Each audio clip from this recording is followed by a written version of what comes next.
هو الله الذي لا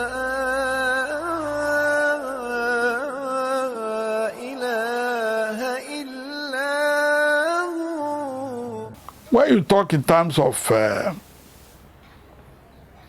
the coming election, the attitude of the Ummah had always been to allow a level playing ground, to allow all the political generalissimo to go to the field and market their manifesto. What exactly do they want to put in place to make life better for the ordinary Nigerian, irrespective of tribe, ethnicity, religion, or whatever. But quite unfortunately, the Christian community, especially the Christian Association of Nigeria, added an unnecessary embellishment,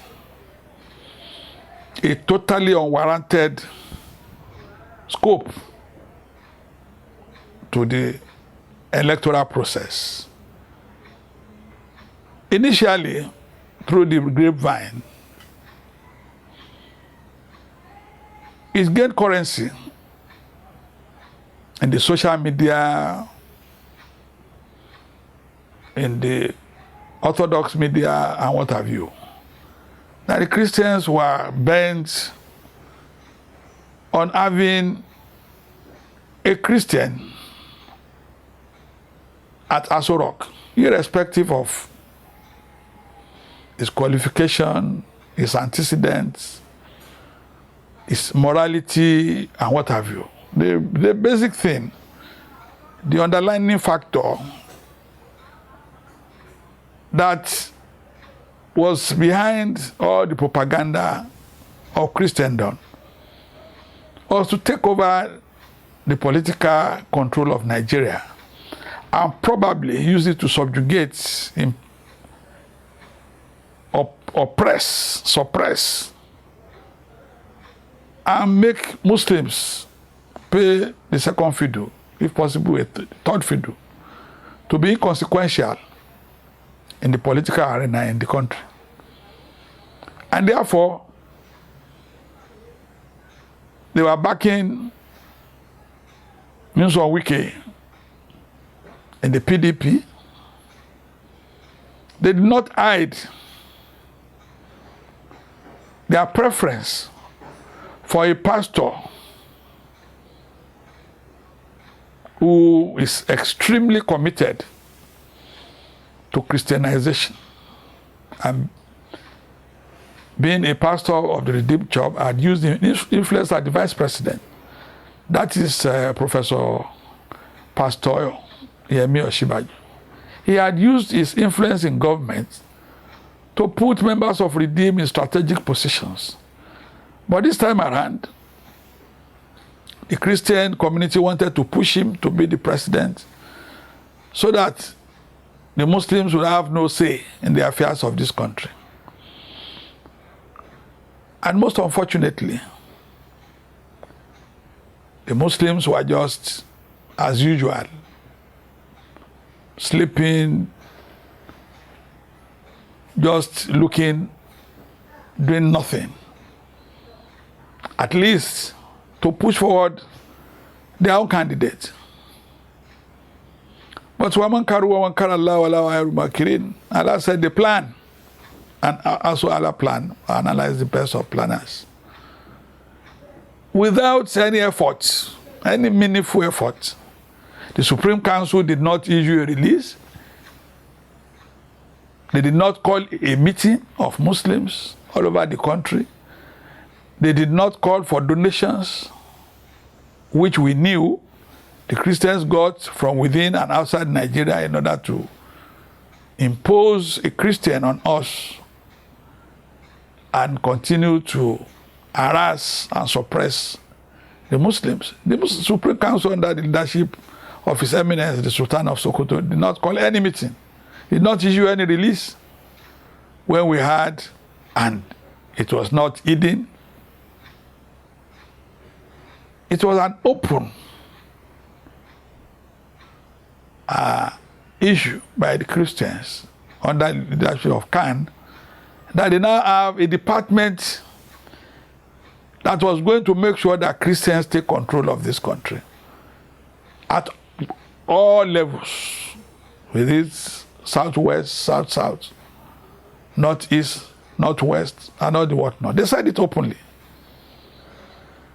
But as Allah would have it, at the end of the day, all their plans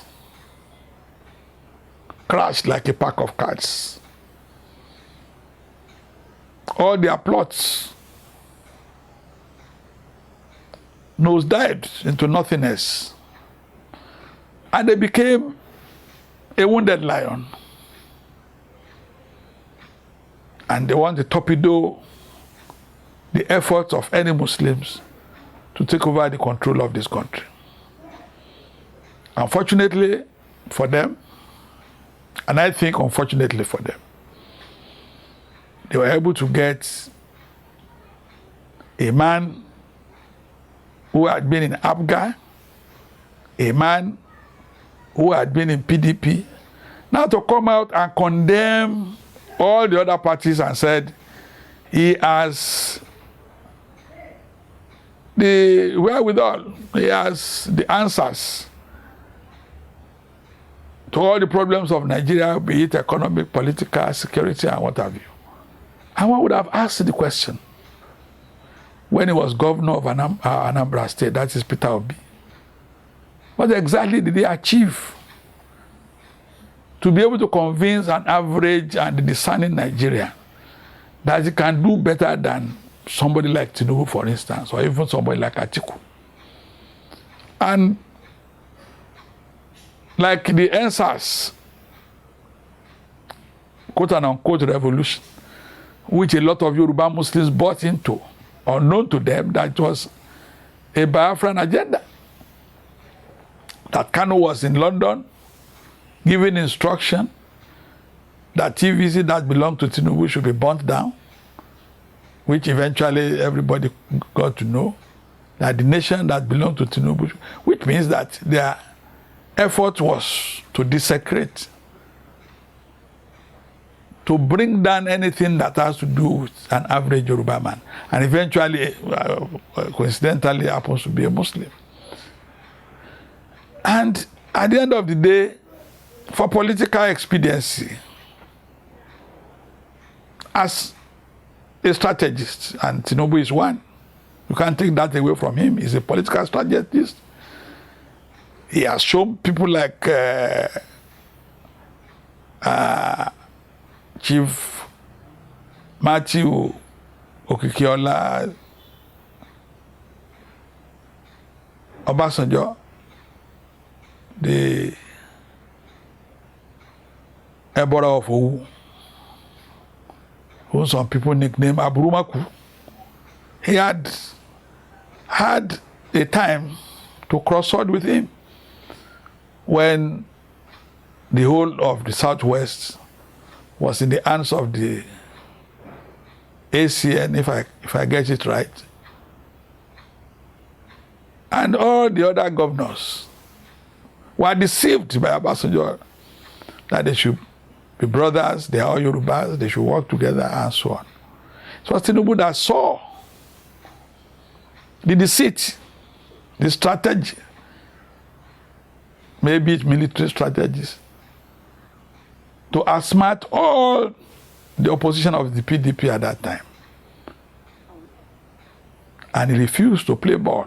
And at the end of the day, he was the only man standing. All the other states in the Southwest went to PDP because of the trick and deception of Obasanjo. And this guy still looks like a very, very intelligent political strategist. And he has seen that to win at this election, He doesn't have to think about a Muslim Christian ticket, looking at the political geography of Nigeria. The Christians in the north, having seen a Christian presidential candidate in Obi, even if, like El-Rufai said, may Allah bless him, when he refused to pick, and it has become a norm now in Kaduna State, like the coming election, all the political parties in Kaduna State now have a Muslim ticket. He said it. That if you pick the Pope as his vice president, the Christians in the north are so anti-Islamic, they are suffering from Islamophobia, they will not vote for him, even if he went to Rome and bring the Pope to be his vice president. And that was exactly how he was able to show the numerical inferiority of the Christians in Kaduna State.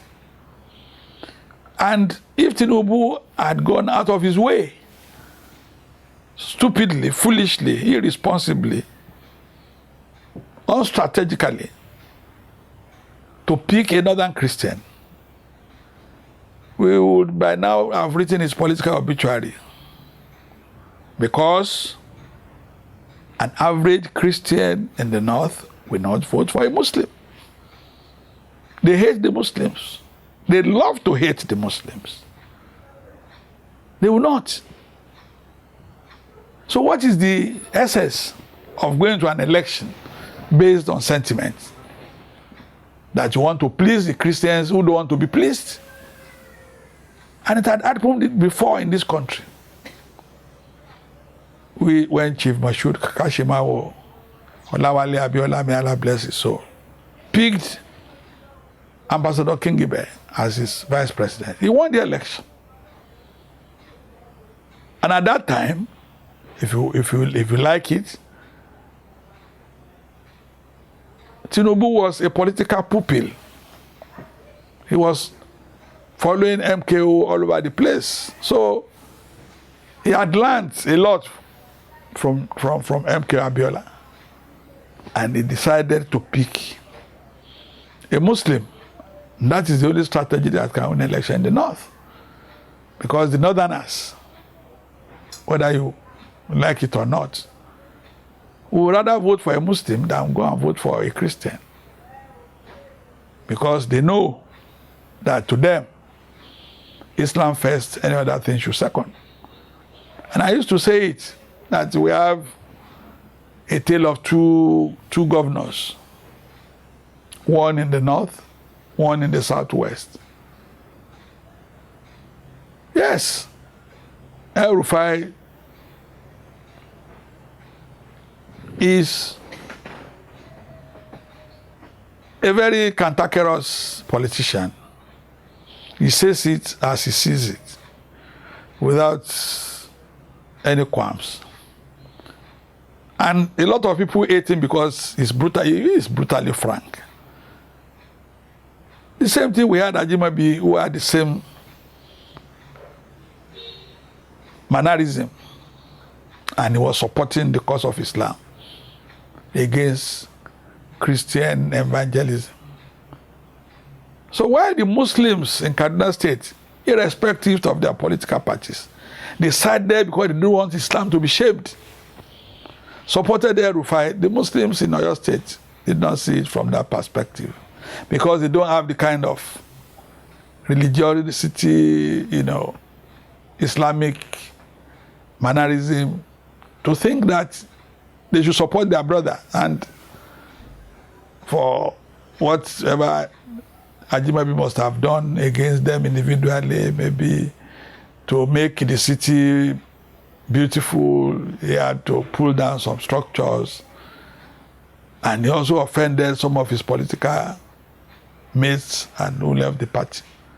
And most of them were Muslims. They did not think that voting for a non-Muslim is antithetical to Islamic injunction. So why the Muslims in Kaduna State voted for El-Rufai? The Muslims in Oyo State were having an axe to grind against Ajimabi. And also they refused to vote for his Muslim candidate, and a Christian became the governor. So that is the problem that we have. But I think, and I pray every day, that the situation, the political calculus should remain as it is now. So, as a Muslim, I have nothing against Atiku Abubakar. But if I have my way, I would prefer a Tinubu presidency than Atiku presidency. ربي له الأسماء الحسنى تسبح له الأكوان إليه يرجع كل أمر كل زمان وكل مكان ربي له الأسماء الحسنى تسبح